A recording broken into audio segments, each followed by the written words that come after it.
ओम शांति। अज है 17/3/2022 दी साकार मुरली। अज बाबा ने आख्या, मिठे बच्चे, तुहानू भगती दी रोचक गल्लां दी बजाए रूहानियां गल्लां सब नू सुनाणियां हैं। रावण राज तो सब नू छुटकारा दिलाण दी सेवा करनी है। प्रश्न हैगा, सेवा विच सफलता प्राप्त करन दे लई किहड़ा गुण होना चाहिदा है? उत्तर हैगा, निरअहंकारता दा गुण।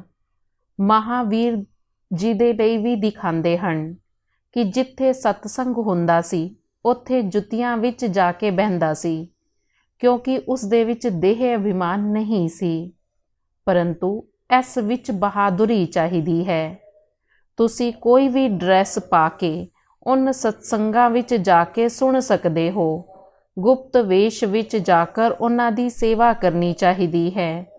गीत हैगा, ओम नमो शिवाय। ओम शांति। यह महिमा उच्चे ते उच्चे भगवान दी है। चाहे ईश्वर आखो, परमपिता परमात्मा आखो, सिर्फ ईश्वर व भगवान कहण नाल पिता नहीं समझिया जांदा। इस लई परमपिता परमात्मा कहना चंगा लगदा है। ओह रचयिता हैगा इस मनुख सृष्टि दा। सब तो उच्चे ते उच्चा बाप आके आखदे हन, कहंदे हन कि पतित मनुख मैनू बुलांदे हन कि आके सानू पावन बनाओ। पावन माना ही पवित्र। पतित पावन भगवान नू ही आख्या जांदा है। बरोबर फिर ओह आंदे भी हन। भगती मार्ग विच भगवान नू याद करदे हन, तां ही तां वो आंदे हन। परंतु ओह आणगे तां ही जदों भगतां नू भगती दा फल देना हुंदा है। आखदे हन, जनक नू सैकेंड विच जीवन मुक्ति मिली। नाम भी एक ही गाया जांदा है। सैकेंड विच जीवन मुक्ति अर्थात सुख शांति मिलदी है। मनुख आखदे भी हन कि शांति सुख अते वड्डी आयु चाहिदी है। छोटेपन विच कोई मरदा है ते आखदे हन अकाले मृत्यु हो गई, पूरी आयु नहीं बताई। हुण बाप जो कुछ करके गए हन उन्हां दा ही तां गायन बनिया है। सैकेंड विच जीवन मुक्त तो जरूर तुहानू ही मिलनी है। हुण सारे जीवन बंद विच हन। जीवन बंद कलयुग दे अंत विच हुंदा है। जीवन मुक्ति सतयुग दे आदि नू आख्या जांदा है। आखदे हन, जनक मिसल घर गृहस्थ विच रहंदियां होया जीवन मुक्ति पाओ। बाप समझांदे हन, अक्षर ही दो हन, राजयोग अते ज्ञान। भारत दा प्राचीन राजयोग तां मशहूर है। प्राचीन माना पहला ते पहला, पर कदों हुंदा है यह मनुख नहीं जानते, क्योंकि कल्प की आयु ही लखां वरियां दी आख दिती है। भारत का प्राचीन ज्ञान अते योग सब चाहते हैं, जिस तो भारत स्वर्ग बनता है। हुण तां भारत बहुत दुखी हो गया है। पहले सूर्यवंशी राज सी, हुण नहीं है। फिर उन्होंने याद करते हैं, ओह राजयोग अते ज्ञान किसने दिता, ऐ नहीं जानते। नहीं तां बाप तो वरसा लैण ते बच्चों नू कोई भी तकलीफ नहीं होनी चाहिदी। बाप दा बने तां वरसे दे लायक बन सकते हाँ। फिर भी मात पिता टीचर दी शिक्षा ते लैनी चाहिदी है। मुक्ति दा वरसा भी चाहिदा है। इस लई ही गुरु करदे हन। परंतु जीवन मुक्ति तां कदे भी कोई दे ना सके। जदों जीवन बंद दा अंत हुंदा है तां ही जीवन मुक्ति दी आदि हुंदी है। तां ही फिर जीवन मुक्ति देण वाले नू आना पैंदा है। मनुख तां सिर्फ सुनिया होया ही एक दूजे नू सुणाउंदे रहंदे हन। जीवन मुक्ति आख्या भी जांदा है। सैकेंड विच रावण राज्य तो मुक्ति मिलती है। राम राज्य पतित तो पावन बनांदे हन, परंतु किवें पावन हुंदे हन सो तो जानदे भी नहीं। बाप तुसी आत्मावां नाल ही गल करदे हन। यह है साडा राजयोग।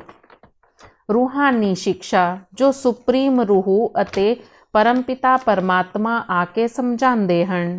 ਉਹ है सब मनुखों के शास्त्र आदि कहते हैं फलाने महात्मा ने यह ज्ञान दिता है।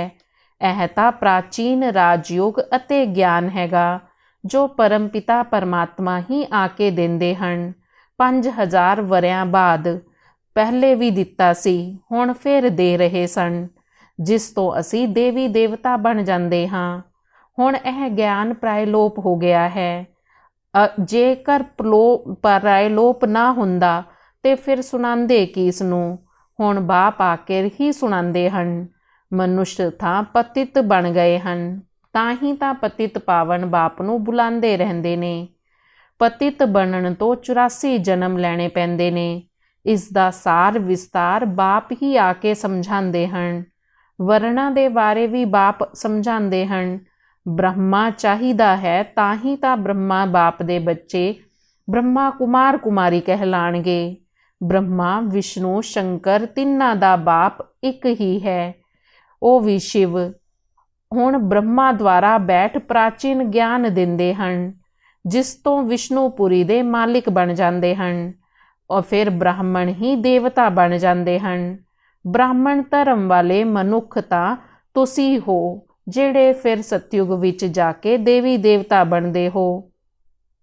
प्रजापिता ब्रह्मा नूं आख्या जाता है, कृष्ण नूं प्रजापिता नहीं आख्या जाता। यह सब उल्टियां गल्लां बना दित्तियां ने। कृष्ण दी इन्नी राणियां इन्ने बच्चे आदि सी, इत्थे यह सब भुल गए हन। वास्तव विच बच्चे हन ब्रह्मा दे, ना कि कृष्ण दे। ब्रह्मा ही फिर कृष्ण बनते हैं। बस इस एक जन्म की उथल फुथल ने मनुष्या नूं मुंझा दिता है। गीता दा भगवान कृष्ण नूं कह शिव नूं उड़ा दिता है। सब आखदे हन ब्रह्मा नूं 3 मुख सी, किन्ने मुंझे पए ने। शिव रचयिता नूं तां एकदम गुम ही कर दिता है। रचता ही आके दसदे हन कि मैं तुहानूं आके किवें देवी देवता बनाउंदा हां। इवें नहीं कि परमात्मा सृष्टि किवें रचणगे। परमपिता परमात्मा नूं बुलांदे भी सन कि हे पतित पावन आओ, आके सानू पतितां तो पावन बनाओ। दुनिया यह गल्लां भुल गई है। इस लई रावण राज्य विच गोते खांदी रहिंदी है। रावण दी वड्डियां वड्डियां कथावां बै सुणांदे हन। इस नूं आख्या जांदा है भगती दी रोचक गल्लां। यह रूहानियां गल्लां तुसी सब नूं सुणाओ। इस समय सब सीतावां अते भगतियां रावण दी कैद विच सन। रावण राज विच बहुत दुखी सन। हुण सब नूं रावण राज्य तो मुक्त कराण लई आए हन। बाप आए हन, आखदे हन बच्चे तुहाडे 84 जन्म हुण पूरे होए। हुण तुसी वापस घर चलना है। तुसी मैनू बुलांदे भी हो, हे दुख हरता सुख करता आओ। मेरा नाम ही दुख हरता सुख करता आखदे हन। कलयुग विच अपार दुख हन, सतयुग विच अपार सुख हन। हुण तुसी सब नूं आखदे हो असी इस ड्रामा नूं जाणदे हां, परंतु इस ड्रामा दी डिटेल ते बथेरी है। बाप सुख शांति दा वरसा देंदे हन ते बुद्धि विच चक्कर भी फिरना चाहिदा है। 84 दा चक्र जरूर घड़ी घड़ी याद करना चाहिदा है। यह ज्ञान ब्राह्मणां नूं ही मिलदा है, जो फिर देवता बनते हैं। ब्रह्मा सो विष्णु, विष्णु सो ब्रह्मा। तुसी जो भी देवी देवता सी, पुनर्जन्म लैंदे लैंदे तुसी हुण आके ब्राह्मण बने हो। हद दा बाप तो सिर्फ उत्पत्ति पालना करते हैं, विनाश ते नहीं कराणगे ना। विनाश अर्थात सारी पतित दुनिया दा विनाश हुंदा है। सारे रावण राज का विनाश हुंदा है। नहीं तां फिर राम राज किवें आवे। उत्थे कदे भी रावण नूं नहीं जलांदे, क्योंकि उत्थे रावण हुंदा ही नहीं। ऐ सारी भगती मार्ग दीयां गल्लां हन। तुसी सतयुग त्रेता विच प्रालब्ध भोगदे हो, ओह उत्थे है ज्ञान दी प्रालब्ध। इस नूं आखांगे भगती दी प्रालब्ध। सो भी अल्पकाल क्षण भंगूर दा सुख मिलदा है। पहले भगती भी अव्यभिचारी हुंदी है, ਫਿਰ ਵਿਅਭਚਾਰੀ ਹੁੰਦੇ ਹੁੰਦੇ ਬਿਲਕੁਲ ਹੀ ਦੁਖੀ ਬਣ ਜਾਂਦੇ ਹਨ। ਸਦਗਤੀ ਦਾਤਾ ਤਾਂ ਸਭ ਦਾ ਇੱਕ ਹੀ ਹੈ। ਇਹ ਸਮਝਾਉਣ ਦੀਆਂ ਗੱਲਾਂ ਨੇ। ਇਹ ਤੁਹਾਨੂੰ ਸਭ ਨੂੰ ਸਮਝਾਉਣੀਆਂ ਚਾਹੀਦੀਆਂ ਨੇ। ਇਸ ਸਮੇਂ ਤ੍ਰਿਕਾਲਦਰਸ਼ੀ ਬਣ ਰਹੇ ਹੋ, ਕਿਉਂਕਿ ਸੰਗਮ ਯੁਗੀ ਬ੍ਰਾਹਮਣਾਂ ਨੂੰ ਹੀ ਤ੍ਰਿਕਾਲਦਰਸ਼ੀ ਆਖਿਆ ਜਾਂਦਾ ਹੈ। ਦਿਖਾਉਂਦੇ ਵੀ ਹਨ। ਜਿੱਥੇ ਵੀ ਸਤਸੰਗ ਹੁੰਦਾ ਹੈ, ਹਨੂਮਾਨ ਜਾ ਕੇ ਜੁੱਤੀਆਂ ਵਿੱਚ ਬਹਿੰਦਾ ਹੈ। ਹੁਣ ਇਹ ਗੱਲ ਮਹਾਵੀਰ ਦੇ ਲਈ ਕਿਉਂ ਆਖੀ ਗਈ ਹੈ? ਕਿਉਂਕਿ ਤੁਸੀਂ ਬੱਚੇ ਕੋਈ ਵੀ ਦੇਹ ਅਭਿਮਾਨ ਵਿੱਚ ਨਹੀਂ ਹੋ। ਸਮਝੋ ਸਤਸੰਗ ਵਿੱਚ ਕੋਈ ਵੀ ਗੱਲ ਨਿਕਲ ਪੈਂਦੀ ਹੈ ਤਾਂ ਤੁਸੀਂ ਕਹਿ ਸਕਦੇ ਹੋ, ਅਸੀਂ ਸਭ ਨੂੰ ਪ੍ਰਾਚੀਨ ਸਹਿਜ ਰਾਜਯੋਗ ਅਤੇ ਗਿਆਨ ਸਿਖਾਉਂਦੇ ਹਾਂ। ਸਮਝਾਉਣ ਵਾਲਿਆਂ ਨੂੰ ਬੜੀ ਬਹਾਦੁਰੀ ਅਤੇ ਨਿਰਅਹੰਕਾਰੀਪਣਾ ਚਾਹੀਦਾ ਹੈ। ਜਰਾ ਵੀ ਦੇਹ ਅਭਿਮਾਨ ਨਹੀਂ ਹੋਣਾ ਚਾਹੀਦਾ। ਰਾਜਯੋਗ ਸਿੱਖਣਾ ਹੈ, ਉਹਨਾਂ ਨੂੰ ਦੱਸਣਾ ਚਾਹੀਦਾ ਹੈ। ਤੇ ਬ੍ਰਹਮਾ ਕੁਮਾਰੀਆਂ ਕੋਲ ਜਾਓ। ਅੱਗੇ ਚੱਲ ਕੇ ਤੁਹਾਡਾ ਨਾਮ ਵੱਡਾ ਬਾਲਾ ਹੋਣਾ ਹੈ। ਮੈਜੋਰਿਟੀ ਹੋ ਜਾਵੇਗੀ। ਹਜੇ ਤੇ ਬੜੇ ਥੋੜੇ ਨੇ। ਭਗਾਉਣ ਦੀ ਕੋਈ ਗੱਲ ਨਹੀਂ ਹੈਗੀ ਕਿ ਕ੍ਰਿਸ਼ਨ ਨੇ ਭਗਾਇਆ। ਅਰੇ ਭਗਾਇਆ ਵੀ ਤਾਂ ਫਿਰ ਵੀ ਮਹਾਰਾਣੀ ਬਣਾਉਣ ਦੇ ਲਈ ਭਗਾਇਆ। ਬਾਕੀ ਇਹੋ ਜੀ ਕੋਈ ਗੱਲਾਂ ਨਹੀਂ ਹੈ। ਟੀਚਰ ਕਦੇ ਵੀ ਪੜ੍ਹਾਉਣ ਦੇ ਲਈ ਭਗਾਉਂਦਾ ਥੋੜੇ ਹੀ ਹੈ। ਸਰਵਿਸ ਕਰਨ ਵਾਲਿਆਂ ਨੂੰ ਤਾਂ ਬਹੁਤ ਵਿਚਾਰ ਸਾਗਰ ਮੰਥਨ ਕਰਨਾ ਚਾਹੀਦਾ ਹੈ ਔਰ ਬਹੁਤ ਬਹਾਦੁਰ ਵੀ ਬਣਨਾ ਹੈ। ਅੱਛਾ, ਮਿੱਠੇ ਮਿੱਠੇ ਸਿੱਕਿਲ ਦੇ ਬੱਚਿਆਂ ਪ੍ਰਤੀ ਮਾਤ ਪਿਤਾ ਬਾਪ ਦਾਦਾ ਦਾ ਯਾਦ ਪਿਆਰ ਅਤੇ ਗੁੱਡ ਮਾਰਨਿੰਗ। ਰੂਹਾਨੀ ਬਾਪ ਦੀ ਰੂਹਾਨੀ ਬੱਚਿਆਂ ਨੂੰ ਨਮਸਤੇ। ਰੂਹਾਨੀ ਬੱਚਿਆਂ ਦੀ ਰੂਹਾਨੀ ਬਾਪ ਦਾਦਾ ਨੂੰ ਦਿਲ ਅਤੇ ਜਾਨ, ਸਿੱਖ ਅਤੇ ਪ੍ਰੇਮ ਨਾਲ ਨਮਸਤੇ ਨਮਸਤੇ ਨਮਸਤੇ ਜੀ। ਧਾਰਨਾ ਦੇ ਲਈ ਮੁੱਖ ਸਾਰ ਹੈ। ਕਦੇ ਵੀ ਭਗਤੀ ਰੂਪੀ ਸੀਤਾਵਾਂ ਨੂੰ ਰਾਵਣ ਦੀ ਕੈਦ ਤੋਂ ਛੁਡਾਉਣਾ ਹੈ। ਸੈਕਿੰਡ ਵਿੱਚ ਮੁਕਤੀ, ਜੀਵਨ ਮੁਕਤੀ ਦੀ ਰਾਹ ਸਭ ਨੂੰ ਵਿਖਾਣੀ ਹੈ। ਬਾਪ ਅਤੇ ਵਰਸੇ ਨੂੰ ਸਦਾ ਯਾਦ ਕਰਦੇ ਰਹਿਣਾ ਹੈ। ਦੇਹ ਅਭਿਮਾਨ ਛੱਡ ਕੇ ਮਹਾਵੀਰ ਬਣ ਸੇਵਾ ਕਰਨੀ ਹੈ। ਵਿਚਾਰ ਸਾਗਰ ਮੰਥਨ ਕਰ ਸੇਵਾ ਦੀ ਨਵੀਆਂ ਨਵੀਆਂ ਯੁਕਤੀਆਂ ਰਚਣੀਆਂ ਹੈ।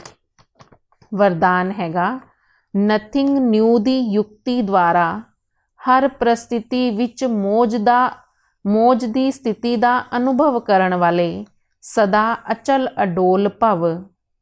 ਬ੍ਰਾਹਮਣ ਅਰਥਾਤ ਸਦਾ ਮੌਜ ਦੀ ਸਥਿਤੀ ਵਿੱਚ ਰਹਿਣ ਵਾਲੇ। ਦਿਲ ਵਿੱਚ ਸਦਾ ਅਹਿਓ ਗੀਤ ਵੱਜਦਾ ਰਹੇ, ਵਾਹ ਬਾਬਾ ਵਾਹ ਅਤੇ ਵਾਹ ਮੇਰਾ ਭਾਗ ਵਾਹ। ਦੁਨੀਆ ਦੀ ਕਿਸੇ ਵੀ ਹਲਚਲ ਵਾਲੀ ਪ੍ਰਸਥਿਤੀ ਵਿੱਚ ਆਸ਼ਚर्य ਨਹੀਂ ਵਿਖਾਣਾ, ਫੁੱਲ ਸਟਾਪ ਲਗਾਣਾ ਹੈ। ਕੁਝ ਵੀ ਹੋ ਜਾਵੇ, ਲੇਕਿਨ ਆਪ ਜੀ ਨੇ ਨਥਿੰਗ ਨਿਊ ਹੀ ਆਖਣਾ ਹੈ। ਕੋਈ ਨਵੀਂ ਗੱਲ ਨਹੀਂ। ਇੰਨੀ ਅੰਦਰ ਵਿੱਚ ਅਚਲ ਸਥਿਤੀ ਹੋਵੇ, ਕਿਉਂ ਕਿਆ ਵਿੱਚ ਮਨ ਮੁੰਝੇ ਨਹੀਂ, ਤਾਂ ਆਖਾਂਗੇ ਅਚਲ ਅਡੋਲ ਆਤਮਾਵਾਂ। ਸਲੋਗਨ ਹੈਗਾ, ਵ੍ਰਿਤੀ ਵਿੱਚ ਸ਼ੁਭ ਭਾਵਨਾ ਹੋਵੇ, ਸ਼ੁਭ ਕਾਮਨਾ ਹੋਵੇ ਤਾਂ ਸ਼ੁਭ ਵਾਈਬ੍ਰੇਸ਼ਨ ਫੈਲਦੇ ਰਹਿਣਗੇ। ਵ੍ਰਿਤੀ ਵਿੱਚ ਸ਼ੁਭ ਭਾਵਨਾ ਹੋਵੇ, ਸ਼ੁਭ ਕਾਮਨਾ ਹੋਵੇ ਤੇ ਸ਼ੁਭ ਵਾਈਬ੍ਰੇਸ਼ਨ ਫੈਲਦੇ ਰਹਿਣਗੇ। ਓਮ ਸ਼ਾਂਤੀ।